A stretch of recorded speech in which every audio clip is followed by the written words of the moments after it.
नमस्कार और स्वागत है आपका। आज हम एक खास विश्लेषण करने वाले हैं। नमस्कार। आज हम देख रहे हैं जीबी पंत राष्ट्रीय हिमालयी पर्यावरण संस्थान यानी GBP-NIHE को। उन्होंने हाल ही में 2 नौकरी के विज्ञापन निकाले हैं। जी हाँ।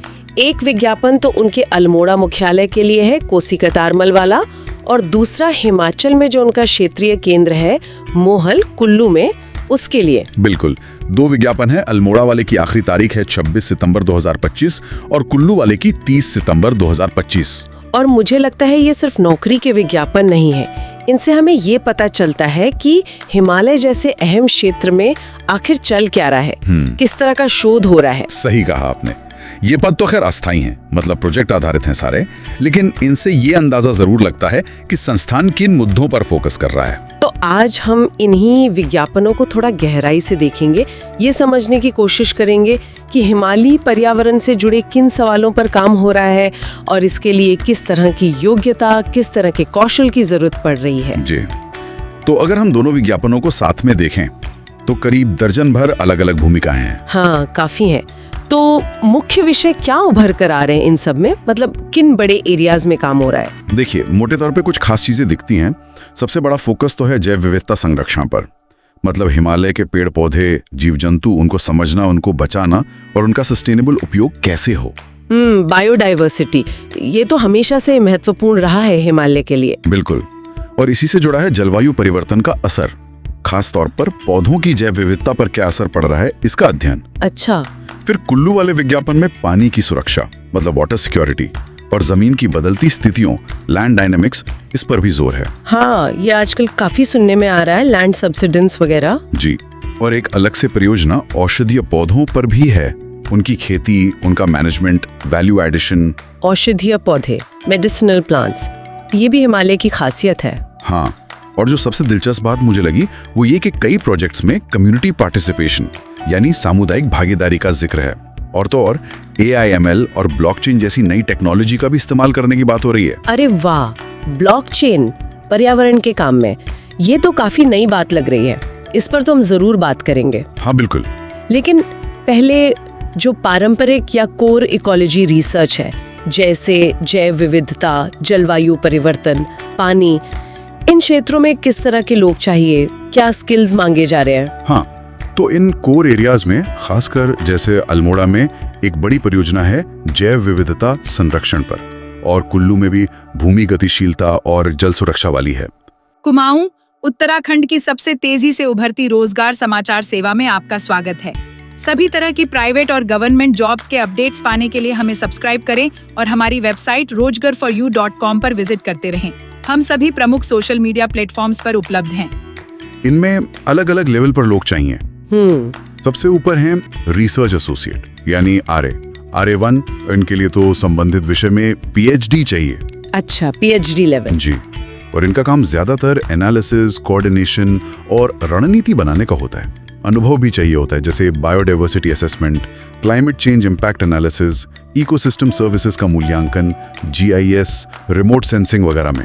मतलब ये सीनियर रोल्स हो गए। और जूनियर लेवल पर? हाँ, ज्यादातर पद जो हैं वो जूनियर प्रोजेक्ट फेलो JPF या जूनियर रिसर्च फेलो JRF के हैं। JPF और JRF? हाँ, इनके लिए आमतौर पर मास्टर डिग्री चाहिए होती है, जैसे वनस्पति विज्ञान, पर्यावरण विज्ञान, भूगोल, भूविज्ञान, वानिकी, इस तरह के विषयों में। अच्छा, और इनका काम क्या होता है फिर? इनका काम ज्यादा जमीनी होता है, फील्ड बेस्ड और लैब बेस्ड। इनसे उम्मीद की जाती है कि ये फील्ड में जाएं, डेटा इकट्ठा करें, जैसे पौधों का सर्वे करना, पानी या मिट्टी के सैंपल लेना, इकोलॉजिकल मॉनिटरिंग करना। फिर लैब में उन सैंपल्स का एनालिसिस करना, डेटा को संभालना, उसका शुरुआती विश्लेषण करना।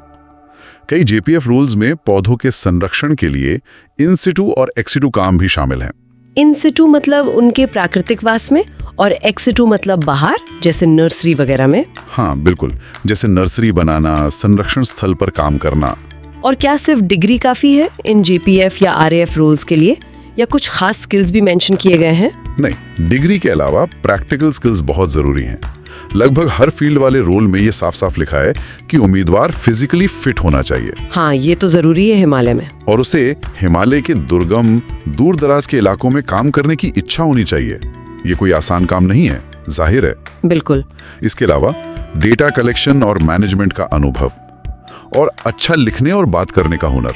ये भी लगभग हर जगह मांगा गया है, क्योंकि रिपोर्ट लिखनी पड़ती है, पब्लिकेशन तैयार करने होते हैं। हाँ, साइंटिफिक राइटिंग। जी, कुछ जीआरएफ पदों में तो खास लैब स्किल्स भी चाहिए, जैसे फाइटोकेमिकल मूल्यांकन। अच्छा, और इनकी सैलरी और उम्र सीमा क्या रहती है आमतौर पर? जेआरएफ के लिए अगर नेट गेट क्वालिफाइड है तो करीब 37,000 रुपए प्लस एचआरए मिलता है, और जेपीएफ के लिए करीब 24,000 रुपए प्लस एचआरए, जो 2 साल बाद थोड़ा बढ़ सकता है, शायद 28,000 हो जाता है। उम्र सीमा आमतौर पर 28 साल रखी गई है। 28 साल, ठीक है। तो ये तो हुई वैज्ञानिक भूमिकाएं। क्या इनके अलावा जमीनी स्तर पर मदद के लिए भी कोई पद है? हाँ, बिल्कुल है। दोनों ही विज्ञापनों में फील्ड असिस्टेंट FA के पद भी निकाले गए हैं। Field assistant. इनके लिए योग्यता थोड़ी कम चाहिए, स्नातक या कभी-कभी 10+2 पास भी, लेकिन साथ में कुछ साल का फील्ड का अनुभव जरूरी होता है। अच्छा, यहाँ अनुभव पर ज्यादा जोर है। हाँ, यहाँ एकेडमिक क्वालिफिकेशन से ज्यादा प्रैक्टिकल अनुभव और लोकल नॉलेज पर जोर है। एक जगह तो लिखा भी है कि अगर उम्मीदवार को स्थानीय जैव विविधता और पारंपरिक ज्ञान की जानकारी है तो उसे फायदा मिलेगा। ये तो बहुत अच्छी बात है, पारंपरिक ज्ञान को महत्व देना। जी। इनका काम मुख्य रूप से साइंटिस्ट्स और जीएफएस की फील्ड वर्क में मदद करना होता है। सैंपल लेने में मदद करना, नर्सरी के काम में हाथ बटाना, डेटा रिकॉर्ड करना या फिर गांव वालों के साथ कोई कार्यक्रम आयोजित करने में सहायता करना। इनके लिए उम्र सीमा ज्यादा रखी गई है, 40 या 50 साल तक, और सैलरी फिक्स्ड होती है, करीब 18,000 से 20,000 रुपए, जिसमें शायद बाद में थोड़ा इजाफा होता है। ठीक है, तो ये तो साफ हो गया कि पारंपरिक पर्यावरण शोध के लिए अलग अलग स्तरों पर लोगों की जरूरत है और फील्ड वर्क एक बहुत बड़ा हिस्सा है। बिल्कुल। अब उस तकनीकी पहलू पर आते हैं जिसका जिक्र आपने शुरू में किया था, GIS, remote sensing, data analysis, AIML। इनकी क्या भूमिका दिख रही है इन विज्ञापनों में? हाँ, ये एक बहुत जरूरी पैटर्न है जो साफ नजर आता है। आप देखिए, लगभग हर दूसरी परियोजना में, चाहे वो बायोडाइवर्सिटी की हो, वाटर सिक्योरिटी की हो या क्लाइमेट वल्नरेबिलिटी की, GIS और रिमोट सेंसिंग का जिक्र जरूर है। GIS यानी ज्योग्राफिक इंफॉर्मेशन सिस्टम। जी, ये सॉफ्टवेयर है जिससे नक्शे बनते हैं और भौगोलिक डेटा का विश्लेषण होता है। और रिमोट सेंसिंग मतलब सैटेलाइट या ड्रोन से ली गई तस्वीरों का इस्तेमाल करके जानकारी जुटाना। तो इनका इस्तेमाल किस लिए हो रहा है? इनका इस्तेमाल हो रहा है हैबिटेट मैपिंग के लिए, मतलब कौन सी प्रजाति कहाँ रहती है उसका नक्शा बनाना, लैंड यूज में क्या बदलाव आ रहा है ये देखने के लिए, या फिर कौन से इलाके ज्यादा संवेदनशील हैं उनकी पहचान करने के लिए। तो क्या अब ये स्किल्स जरूरी माने जा रहे हैं हिमालयी शोध के लिए? ऐसा ही लगता है। कई JPF पदों में तो साफ लिखा है कि GIS सॉफ्टवेयर जैसे ArcGIS या QGIS का अनुभव चाहिए। अच्छा। यहाँ तक कि एक फील्ड असिस्टेंट का पद है, नेटकॉम परियोजना वाला, उसमें भी लिखा है कि अगर RS एंड GIS में मास्टर डिग्री है या अनुभव है तो उसे प्राथमिकता दी जाएगी। अरे, फील्ड असिस्टेंट के लिए भी? हाँ, और इसके साथ ही डेटा एनालिसिस टूल्स का ज्ञान भी जरूरी होता जा रहा है। कई जगहों पर R, पाइथन या SPSS जैसे स्टैटिस्टिकल सॉफ्टवेयर का जिक्र है। R और पाइथन तो आजकल बहुत डिमांड में है। जी, ये दिखाता है कि अब सिर्फ डेटा इकट्ठा कर लेना काफी नहीं है, उस बड़े डेटा को एनालाइज करके उससे मतलब निकालने की क्षमता भी उतनी ही जरूरी है। और वो AIML वाली बात, आर्टिफिशियल इंटेलिजेंस और मशीन लर्निंग, वो कहाँ फिट हो रहा है? हाँ, अल्मोड़ा मुख्यालय में एक JRF JPF का पद है, HQ 0705। वो खास तौर पर इसी पर फोकस्ड है। अच्छा। की डेटा से जुड़ा है। यहाँ ऐसा उम्मीदवार चाहिए जो न सिर्फ हिमालय की वनस्पतियों की इकोलॉजी समझे, बल्कि बड़े डेटा सेट्स को क्यूरेट करने, मतलब उन्हें व्यवस्थित करने और उनका विश्लेषण करने के लिए AI और ML तकनीक इस्तेमाल करने में रुचि रखता हो। तो काम क्या होगा इनका? इनका काम होगा जो भी मौजूदा साहित्य है या फील्ड सर्वे से जो डेटा आ रहा है उसे इकट्ठा करके एक बड़ा उपयोगी बायोडाइवर्सिटी डेटाबेस बनाना, और फिर शायद AI/ML का इस्तेमाल करके उस डेटा से पैटर्न निकालना, विश्लेषण करना। वाह, ये तो वाकई भविष्य की तरफ एक कदम लग रहा है। तकनीक हमें पर्यावरण की जटिलताओं को बेहतर समझने में मदद कर सकती है। बिल्कुल, ये एक दिलचस्प दिशा है। तो पारंपरिक फील्ड इकोलॉजी से लेकर एकदम नई डेटा साइंस तक सब कुछ शामिल है। अब तीसरा पहलू देखते हैं, समुदाय और अर्थव्यवस्था। आपने औषधीय पौधों और ब्लॉकचेन वाली परियोजनाओं का जिक्र किया था। जी, अल्नीवा में एक प्रोजेक्ट असिस्टेंट का पद है, HQ 0704। वो औषधीय पौधों की खेती, उनके पोस्ट हार्वेस्ट मैनेजमेंट और वैल्यू एडिशन पर केंद्रित है। यहाँ योग्यता सिर्फ ग्रेजुएशन है, लेकिन जोर फील्ड अनुभव पर है। नर्सरी तकनीक, कटाई के बाद का प्रबंधन, ये सीधे सीधे स्थानीय लोगों की आजीविका से जुड़ा मामला है। हाँ, ये तो जमीनी स्तर पर असर डालने वाली बात हुई। और फिर वो कुल्लू वाली ब्लॉकचेन परियोजना, वो तो काफी अनोखी है। हाँ, उसका नाम भी कुछ ऐसा था, सामुदायिक संचालित ब्लॉकचेन गवर्नेंस मॉडल के जरिए सामाजिक, पारिस्थितिक सुरक्षा और सतत जैव अर्थव्यवस्था को बढ़ावा देना। ये सुनने में बहुत भारी लग रहा है, इसका मतलब क्या है आसान भाषा में? हाँ, थोड़ा भारी भरकम नाम है। देखिए, ये शायद सबसे नई सोच वाली परियोजनाओं में से एक है। आइडिया ये है कि ब्लॉकचेन टेक्नोलॉजी का इस्तेमाल किया जाए। ब्लॉकचेन जो क्रिप्टो करेंसी वगैरह में इस्तेमाल होती है? हाँ, वही टेक्नोलॉजी। ये अपनी पारदर्शिता और सुरक्षा के लिए जानी जाती है। तो इसका इस्तेमाल करके क्या स्थानीय समुदायों को उनके अपने जैविक संसाधनों के मैनेजमेंट में ज्यादा कंट्रोल और फायदा दिया जा सकता है। अच्छा, ये तो बहुत ही दिलचस्प आइडिया है। इस प्रोजेक्ट के तहत 2 JPF हैं और 1 फील्ड असिस्टेंट। एक JPF HRC 0104 के लिए तो खास तौर पर ब्लॉकचेन गवर्नेंस में रिसर्च का अनुभव मांगा है। QR कोड बनाना, स्मार्ट कॉन्ट्रैक्ट्स, वो क्या होते हैं? वो एक तरह के ऑटोमेटिक समझौते होते हैं जो ब्लॉकचेन पर चलते हैं। मतलब शर्तें पूरी हुई तो एक्शन अपने आप हो जाएगा। ओह, हाँ, तो smart contracts, community voting system, royalty module, मतलब लाभ कैसे बटेगा, इन सब का ज्ञान मांगा गया है। तो इसका मतलब ये हुआ कि टेक्नोलॉजी का इस्तेमाल सिर्फ डेटा एनालिसिस के लिए नहीं, बल्कि गवर्नेंस यानी शासन और पारदर्शिता के लिए भी करने की कोशिश हो रही है। हाँ, लक्ष्य यही लगता है।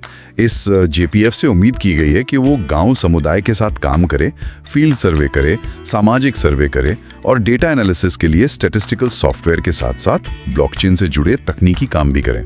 और दूसरा JPF HRC 0103 ज्यादा पारंपरिक पृष्ठभूमि से हो सकता है, जैसे एनवायरनमेंट साइंस या फॉरेस्ट्री से, लेकिन उसे भी फील्ड सर्वे और कम्युनिटी ट्रेनिंग प्रोग्राम पर फोकस करना होगा। और फील्ड असिस्टेंट HRC 0105 यहाँ भी जमीनी स्तर पर समुदाय से जुड़ेगा, डेटा इकट्ठा करने में मदद करेगा और उसके लिए फोटोग्राफी और वीडियोग्राफी स्किल्स भी मांगे गए हैं, शायद डॉक्यूमेंटेशन के लिए। डॉक्यूमेंटेशन बहुत जरूरी होता है ऐसे प्रोजेक्ट्स में। जी, तो ये परियोजना दिखाती है कि संस्थान कैसे सस्टेनेबल समाधानों के लिए टेक्नोलॉजी और कम्युनिटी पार्टिसिपेशन को मिलाने के नए-नए तरीके आजमा रहा है। ये वाकई बहुत दिलचस्प है। तो अगर हम इन सारी भूमिकाओं को एक साथ रखकर देखें तो कुछ खास तरह के स्किल्स हैं जो बार बार सामने आ रहे हैं। कोई कॉमन थ्रेड? हाँ, कुछ बातें तो बिल्कुल साफ हैं। पहली, हिमालयी क्षेत्र में काम करना है तो शारीरिक और मानसिक रूप से मजबूत होना पड़ेगा और किसी भी परिस्थिति में ढलने की क्षमता, एडेप्टेबिलिटी बहुत जरूरी है। सही बात है। दूसरी, लगभग हर रोल में अच्छे कम्युनिकेशन स्किल्स, मतलब लिखना और बोलना, इसकी जरूरत बताई गई है। तीसरी, टेक्निकल स्किल्स, खासकर GIS और डेटा एनालिसिस, ये अब बहुत महत्वपूर्ण हो गए लगते हैं। हाँ, ये तो साफ दिख रहा है। चौथी बात, कई भूमिकाओं में, यहाँ तक कि साइंटिफिक पदों पर भी समुदाय के स्तर पर काम करने का, ट्रेनिंग देने का या जागरूकता फैलाने का एक पहलू जुड़ा हुआ है। यानी सिर्फ लैब या फील्ड में ही नहीं, लोगों के बीच भी काम करना होगा। जी, और पांचवी बात, भले ही विशेषज्ञता अलग अलग मांगी गई है, लेकिन एक इंटरडिसिप्लिनरी सोच, मतलब अलग अलग विषयों को जोड़कर देखने की क्षमता फायदेमंद लगती है, जहां इकोलॉजी, टेक्नोलॉजी और सामाजिक विज्ञान आपस में मिलते हैं। बिल्कुल। अब थोड़ी व्यवहारिक बातें कर लेते हैं। जो लोग आवेदन करना चाहते हैं, उन्हें इन पदों की प्रकृति के बारे में क्या ध्यान रखना चाहिए? सबसे जरूरी बात तो ये है कि ये सारे पद पूरी तरह से अस्थायी हैं, प्योरली टेम्पररी, प्रोजेक्ट की अवधि तक ही सीमित है। अच्छा। शुरुआत में अपॉइंटमेंट आमतौर पर 1 साल के लिए होता है, फिर प्रदर्शन और प्रोजेक्ट की जरूरत के हिसाब से उसे बढ़ाया जा सकता है। और अप्लाई कैसे करना है? आवेदन सिर्फ ऑनलाइन करना है, संस्थान की वेबसाइट gbpihd.gov.in पर जाकर। ठीक है। और चयन प्रक्रिया में इंटरव्यू होगा, वो ऑनलाइन भी हो सकता है या ऑफलाइन भी। अगर ऑफलाइन होता है तो अपने ओरिजिनल डॉक्यूमेंट्स और फोटोकॉपी ले जानी होंगी। अनुभव के लिए सर्टिफिकेट जरूरी हैं। और क्या संस्थान ने अपने पास कुछ अधिकार भी रखे? मतलब विज्ञापन में कुछ खास शर्तें होती हैं अक्सर? हाँ, वो स्टैंडर्ड क्लॉज होते हैं, जैसे संस्थान चाहे तो योग्यता या अनुभव में छूट दे सकता है, खासकर अगर कोई बहुत ही काबिल उम्मीदवार हो। पदों की संख्या बढ़ा या घटा सकता है या किसी पद को न भरने का फैसला भी कर सकता है। अच्छा। ये भी लिखा है कि जनशक्ति को बिना कारण बताए हटाया जा सकता है। लेकिन हाँ, SC ST महिला PH OBC उम्मीदवारों के लिए ऊपरी आयु सीमा में सरकारी नियमों के हिसाब से छूट मिलेगी। ठीक है, ये जानना जरूरी है। जी, और इंटरव्यू के लिए कोई TADA नहीं मिलेगा और किसी भी तरह की पैरवी या कैनवसिंग करने पर अयोग्य माना जाएगा। ये सब सामान्य बातें हैं। समझ गए। तो कुल मिलाकर ये विज्ञापन हमें GBPNIHA के काम की एक काफी व्यापक तस्वीर दे रहे हैं। हाँ बिल्कुल। ऐसा लगता है कि ये संस्थान हिमालय में सिर्फ पारंपरिक पर्यावरण शोध तक ही सीमित नहीं है, बल्कि जलवायु परिवर्तन, जल सुरक्षा, औषधीय पौधों का सतत उपयोग और यहाँ तक कि सामुदायिक सशक्तिकरण के लिए ब्लॉकचेन जैसी नई तकनीकों को अपनाने जैसे बहुत विविध और अहम मुद्दों पर काम कर रहा है। हाँ, और ये भी पता चलता है कि इन चुनौतियों से निपटने के लिए अलग अलग स्तर की विशेषज्ञता चाहिए। गहन शोध के लिए PhD वाले लोग भी चाहिए, जमीनी काम और डेटा संग्रह के लिए मास्टर डिग्री वाले JPF भी, और स्थानीय समुदायों के साथ जुड़ने और फील्ड में मदद के लिए फील्ड असिस्टेंट्स भी। और इसमें आधुनिक वैज्ञानिक उपकरण जैसे GIS, AI, ML और पारंपरिक ज्ञान व सामुदायिक भागीदारी, इन दोनों का मिश्रण दिख रहा है। बिल्कुल, यही इसका सबसे दिलचस्प पहलू है शायद। हाँ, तो आज की इस चर्चा को समाप्त करते हुए एक विचार मन में आता है। जिस तरह से GBNIHA जैसी संस्थाएं सामुदायिक भागीदारी, सतत उपयोग और ब्लॉकचेन जैसी नई तकनीकों को अपने वैज्ञानिक शोध के साथ जोड़ रही हैं, वो हिमालय जैसे संवेदनशील और महत्वपूर्ण पारिस्थितिकी तंत्र में पर्यावरण अनुसंधान और संरक्षण के भविष्य के बारे में क्या संकेत देता है? हाँ, ये सोचने वाली बात है। क्या हम एक ऐसे भविष्य की ओर बढ़ रहे हैं जहां टेक्नोलॉजी और स्थानीय समुदायों का ज्ञान, उनकी भागीदारी, ये सब संरक्षण के प्रयासों में और भी गहराई से जुड़ जाएंगे? ये एक सवाल है जिस पर शायद हम सब सोच सकते हैं। बिल्कुल, एक महत्वपूर्ण सवाल है। हम आपको सूचित करना चाहते हैं कि इस समय हम कोई प्लेसमेंट एजेंसी नहीं है। हमारा कार्य केवल नौकरी संबंधी जानकारी उपलब्ध कराना है, विशेष रूप से उत्तराखंड की नौकरियों और कभी-कभी अन्य सरकारी रिक्तियों की जानकारी। किसी भी पद के लिए आवेदन करना नौकरी तलाशने वाले को स्वयं करना होगा। हमें खेद है कि हम अभी फोन पर किसी भी रिक्ति से संबंधित जानकारी उपलब्ध नहीं करा सकते। भविष्य में यदि हमारी ऐसी कोई योजना होती है तो हम आपको अवश्य सूचित करेंगे। वर्तमान में यह सेवा सभी नौकरी तलाशने वालों और नियोक्ताओं के लिए पूर्णतया निःशुल्क है तथा हम नियोक्ता और नौकरी तलाशने वाले के बीच किसी प्रकार की भूमिका नहीं निभाते। हमारी कोशिश रहती है कि नियोक्ताओं द्वारा प्रदान की गई सभी सूचनाएं बिना किसी परिवर्तन और छुपाए सीधे आप तक पहुंचे। यदि आपको हमारा यह प्रयास समाज सेवा के रूप में पसंद आता है तो कृपया अपने मित्रों और जरूरतमंदों को हमसे जुड़ने के लिए आमंत्रित करें और इस मिशन में योगदान दें, ताकि हम जरूरतमंदों को रोजगार और नियोक्ताओं को योग्य व कुशल व्यक्ति उपलब्ध कराने में सहायक बन सकें।